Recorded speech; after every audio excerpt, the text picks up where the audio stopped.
tape recorder has been a big benefit to us in passing through the time away in our transit out to the moon. And it's rather odd to see it floating like this in Odyssey while it's playing the themes of 2001. April 13th, 1970. The mood could only be described as relaxed. Apollo 13, man's fifth lunar mission. The third, scheduled to land on the moon, continued its tranquil coast. This is the crew of Apollo 13. Wishing everybody there a nice evening, and we're just about ready to close out our inspection of Aquarius and get back for a pleasant evening at Odyssey. Good night. 13, we've got one more item for you when you get a chance. We'd like it to stir up your cryo tanks. In addition, have Shaft and Trunnion for a look at the Comet Bennett if you need it. Okay, stand by. Okay, Houston, we've had a problem here. This is Houston. Say again, please. Yes, Houston, we've had a problem. We've had a main B bus undervolt. Roger, main B undervolt. Okay, stand by, 13. We're looking at it. And we had a pretty large bang associated with the caution and warning there. And as I recall, main B was the one that had a amp spike on it once before. In the interim here, we're starting to go ahead and button up the tunnel again. April 11th, 1970. Launch day. The crew of Apollo 13. Jim Lovell, commander and veteran of 3 previous missions. He had orbited the moon Christmas 1968 on Apollo 8. Fred Hayes, his first time up, lunar module pilot. Jack Swigert, command module pilot. 3 days ago, he was on the backup crew. Now he replaced Ken Mattingly. Mattingly had been dropped from the mission because he had been exposed to German measles. He would watch the launch from Houston's mission control. Auto sequence initiated, flight. Roger. Flight booster. Go. S4B pre-press complete. Roger. Flight booster. S1C pre-press complete. We're on internal power and we're go. Roger. How's it look, Econ? You got your space? Looks good, flight. Okay. MCC record us to flight speed. Ignition, flight. Roger. Roger. Clock start, flight. Roger. Let's go, all engines. Roger. Okay, Fido, how's it look? Looks good here, flight. Good agreement. Okay, booster, how do you look? S1C looks good, flight. Okay, Capcom, we'll go you on the ground. Okay, we'll go at 1, Capcom. Get relieving, flight. Roger.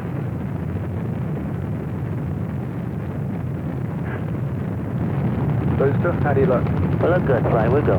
Okay, Fido. We're go, flight. Looks good here. Guys, how's it look? Good, flight.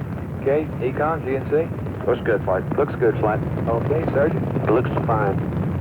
Through Max Q and we go, flight. Roger, booster. And go for staging, Capcom. Confirming board out, flight. Roger. Staging, flight. Roger. Flight Fido, trajectory confirmed, staging. Roger.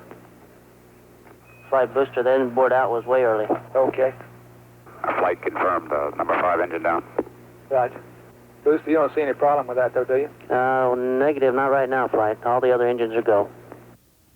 The next step in the routine of lunar flight was to burn out of Earth orbit toward the moon, then pull free of the third stage and dock with the lunar module Aquarius. At the controls of the command module Odyssey, Jack Swigert. We're hard docked, Houston.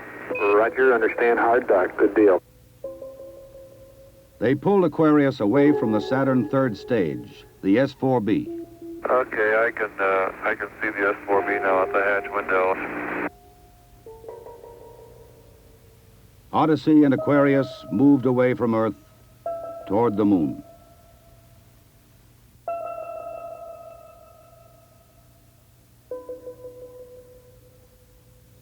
Okay, Houston, we've had a problem here. 5 guidance. Go, guidance. We've had a hardware restart. I don't know what it was. Okay. Houston, we've had a problem. We've had a main B bus undervolt. You see an AC bus undervolt there, guidance? Or ECOM? Negative, flight. Believe the crew reported it. We got a main B undervolt. We may have had an instrumentation problem, flight. Roger. And we had a pretty large bang associated with the caution and warning there. The sensation I had, that I had felt a vibration accompanying the bang, not a large vibration or shudder. Is there any kind of leads we can give them? Are we looking at instrumentation, or we got a real problem, or what? We're reading 0 N2 pressure in fuel cell 1 and 13 psi on fuel cell 3 O2 pressure. Okay, Barrett, what do you want to do? Open circuit fuel cell 1 and 3? That's firm flight.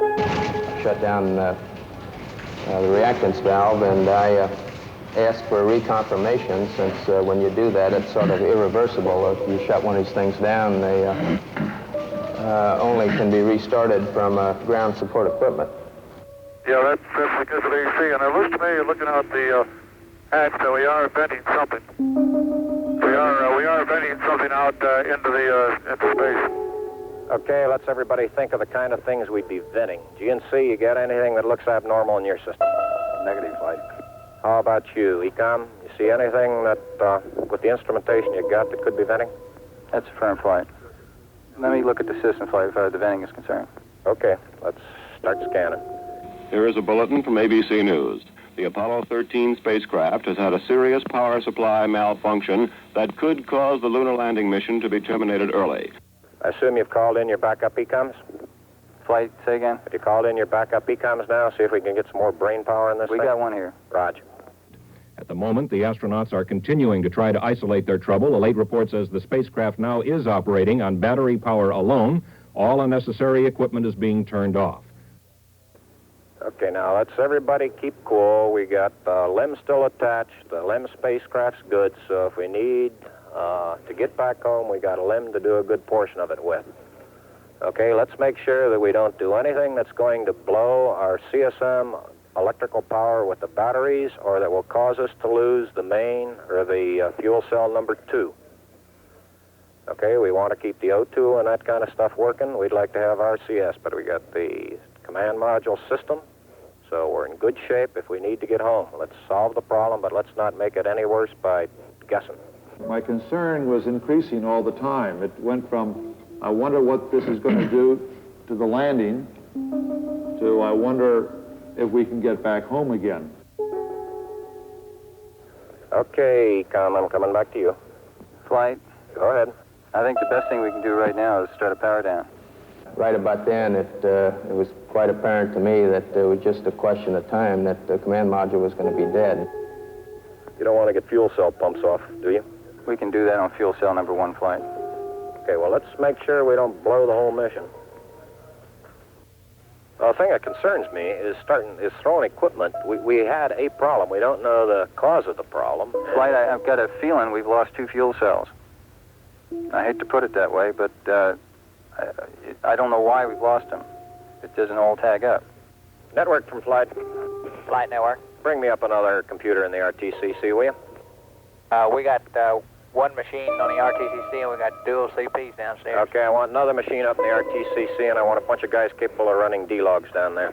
Roger that. What all this means is only speculation at this point. First, though there has been some tumbling or rotation of the spacecraft, the astronauts do not appear to be in any immediate danger. I'll tell you what, GNC, can you get somebody in the back room to try to figure out what the equivalent delta V is we're getting, so that we can see if we can backtrack to see if we can figure out what's venting? Roger, we'll give it a try, Flight. Okay? When I looked up and saw both oxygen pressures, one absolutely 0 and the other one going down, it dawned on me, and I'm sure Jack and Fred about the same time, that we were indeed in serious trouble. The only way to survive the situation was to transfer to the LEM.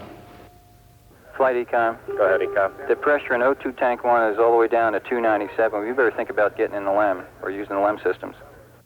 I'd say this is as serious a situation as we have ever had in manned spaceflight. We've always called the LEM a good lifeboat under those circumstances. If at any time in the mission, however, the LEM had separated and we had gotten ourselves into a rendezvous situation, or the command module being around the moon, then what you state is absolutely true. It would be a fatal situation. Tell me you from Flight. Go ahead, Flight. I want you to get some guys figuring out minimum power in the LEM to sustain life. The accident had occurred 200,000 miles from Earth. Lovell, Swigert, and Hayes rode in the lunar module attached to a lifeless command module. Apollo 13 had started as a mission of scientific exploration. It was now a matter of survival. Since the command module was dead, except for the oxygen and power hoarded for re-entry, the guidance platform of Aquarius, designed to land on and take off from the moon, would have to be used. The first milestone, and I consider this after the accident, I guess, more or less the survival now. The first milestone was to get alignment on the LEM platform. Alignments are important, you know, because without knowing exactly which way the attitude of a spacecraft is in space, there's no way to tell how to burn or how to use the engines of that spacecraft to get the proper trajectory to come home. The position we are now on the Earth-Moon plane, we have to go around the moon to get back if we're going to use the DIPS engine. You would have had enough capability with the SPS engine, but of course we don't dare use that now. So we have to go to the backside of the moon and come back. To get into the correct orbit around the moon, the crew had burned out of a trajectory that would automatically bring them back to Earth. They would have to get back onto a safe course toward Earth. He needs to put his throttle to min also, Flight. Throttle to min? Yes, he's at 29% now, roughly. This maneuver, again, was completed on time, and because it was a manual burn, we had a three-man operation. Jack would take care of the time. He'd tell us when to light off the engine, when to stop it. Fred handled pitch maneuver, I handled the roll maneuver, and I pushed the buttons to start and stop the engines. Aquarius, and you go for the burn.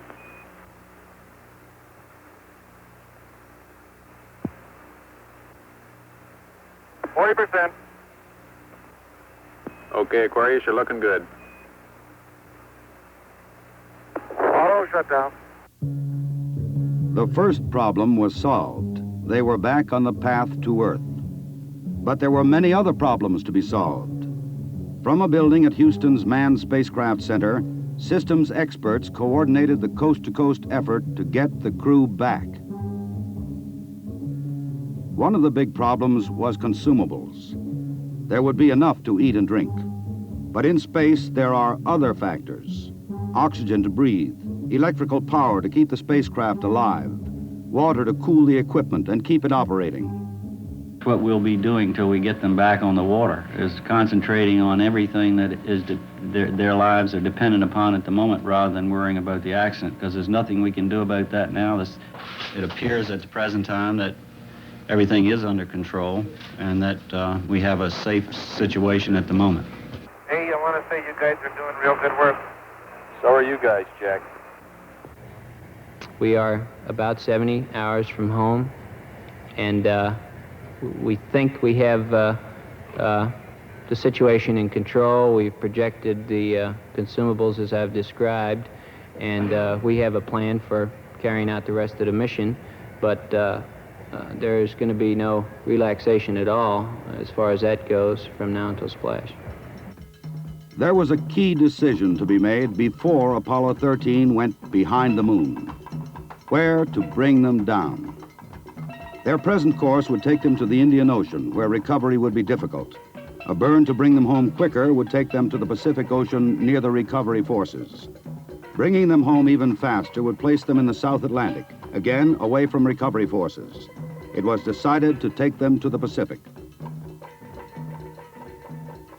We've run these simulators both here and at the Cape and at the contractors that continuously ever since last night. We've tried to simulate virtually everything that we've had the crew to do that is non-normal that they've done, and we've proven most everything that we've been able to run on the simulator prior to passing it up to them. Now, there may be some details we haven't done, but at least we've checked the feasibility of everything we've done, and we'll continue to do that. They passed 137 miles from the moon. For Lovell, it was the second time that he had seen the moon so near. But there was no time for contemplation. There was another critical burn coming. Okay, look,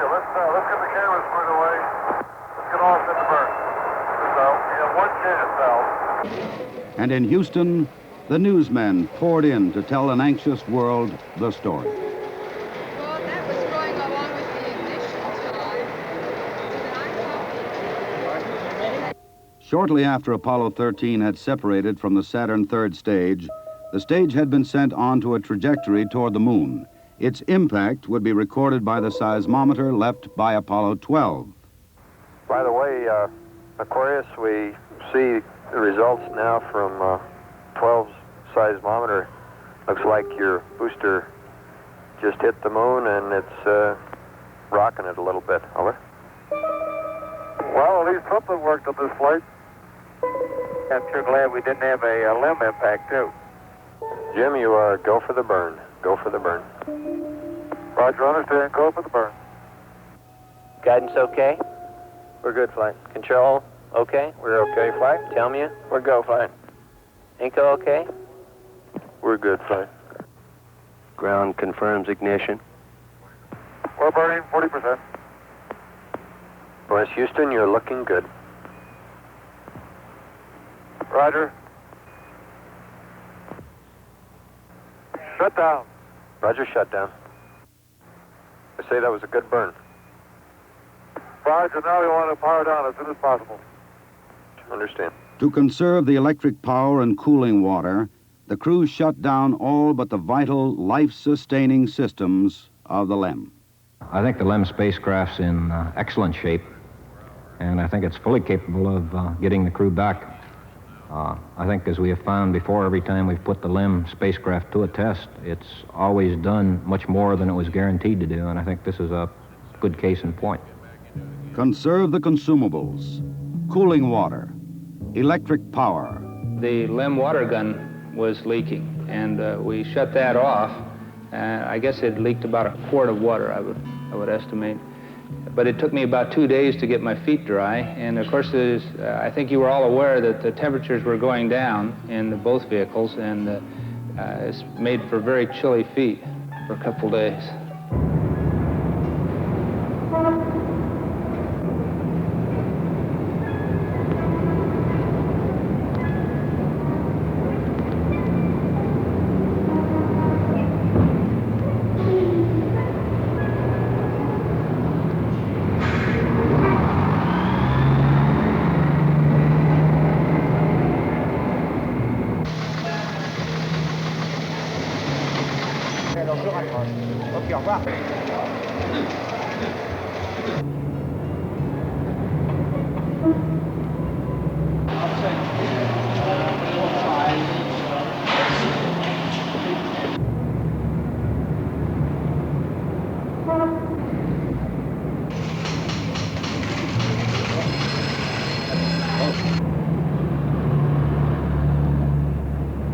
Lord, your astronauts will come back safe.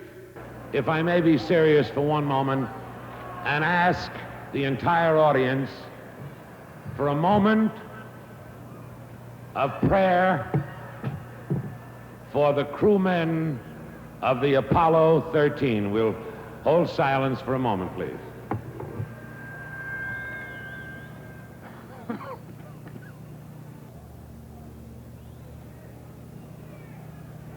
RCS-A stands at 62% and B at 62%. I feel we've gone a hell of a long time without any sleep. We're going to have to start thinking about getting people back to sleep again because I didn't get hardly any sleep last night at all. Command module just slowly kept going down in temperature until I think just prior to reentry, it was down to about 38 degrees. And along with that, it was a sort of a chilling coldness. The walls were perspiring, the windows were completely wet, and it wasn't too healthy. I recall that we went in there to get some hot dogs one day, and it was like reaching into the freezer for the food.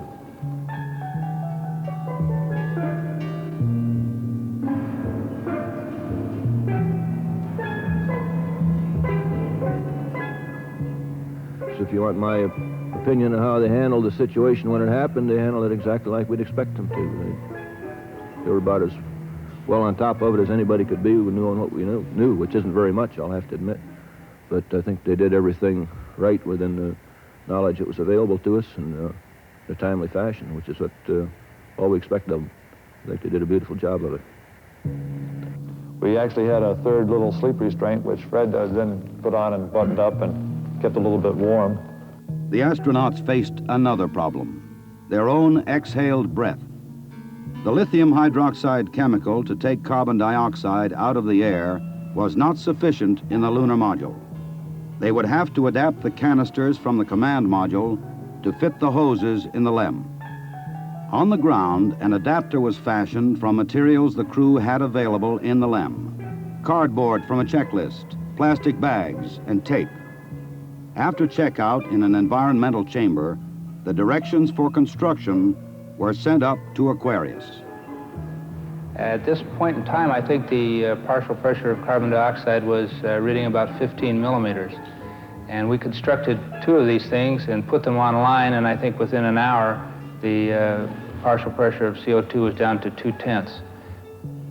So you see that survival now became one of initiative and ingenuity, and it was one which the ground continually helped us along. We had all kinds of people on the ground trying to think of ways of extending our lifetime. There would be still another burn, a mid-course correction to get Apollo 13 into the narrow corridor through the atmosphere for a safe return to Earth. We're at burn attitude, flight. Knowledge. Ignition. Thrust looks good. Shut down. Hang in there, it won't be long. There were moments when I didn't know how much consumables we had, whether we could make it back or not, but in a situation like that, there's only one thing you can do. You just keep going, and you just keep thinking up where you can get more consumables. And so that's exactly what we did. On April 17th, they prepared for re-entry. After a small course correction burn, they jettisoned the damaged service module. Copy that. And there's one whole side of that spacecraft missing. Is that right? The whole panel is blown out, almost from the base to the engine. It's really a mess. Man, that's unbelievable. Next, they got back into Odyssey to jettison Aquarius prior to entry into the atmosphere. Left jettison. Okay, copy that. Farewell, Aquarius, and we thank you. Okay, LOS in a minute or a minute and a half. At entry attitude, we'd like Omni Charlie. And welcome home. Thank you.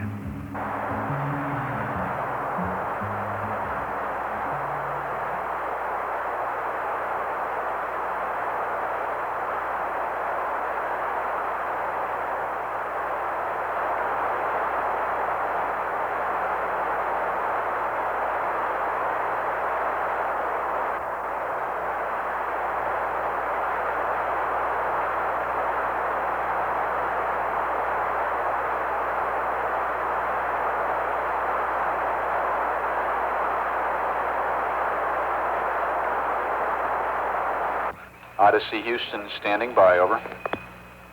Okay, go over.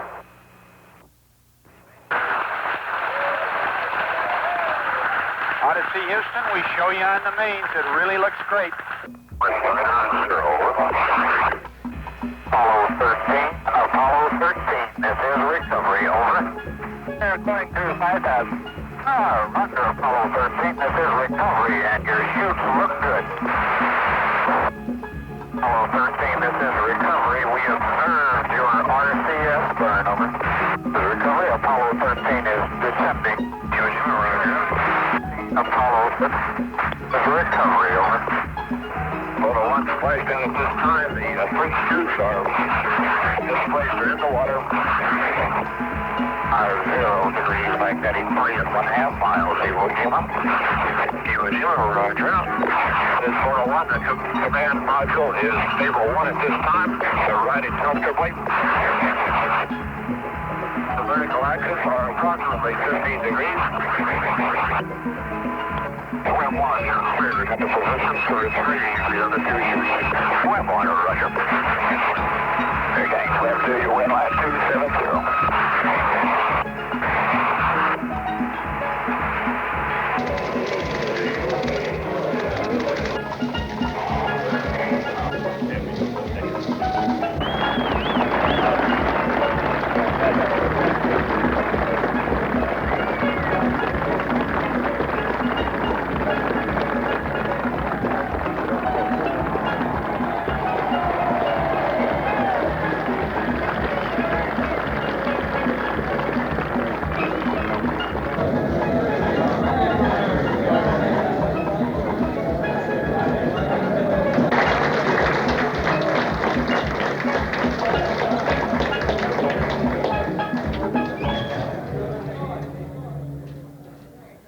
I recall, Captain, that when I spoke to you on the phone, you said that you regretted that you were unable to complete your mission. I hereby declare that this was a successful mission. From the start, the exploration of space has been hazardous adventure. The voyage of Apollo 13 dramatized its risks. The men of Apollo 13, by their poise and skill under the most intense kind of pressure, epitomize the character that accepts danger and surmounts it. Theirs is the spirit that built America. Your mission served your country. It served to remind us all of our proud heritage of a nation, to remind us that in this age of technicians and scientific marvels, that the individual still counts, that in a crisis, the character of a man or of men will make the difference. GNC. Go. Surgeon. Go. Procedures. Go. AFD. Go. Network. Go. Computer soup. Go. Raj, network, give me an amber. RTC on AFD conference. RTC on AFD conference. Okay, all flight controllers, let's play it cool.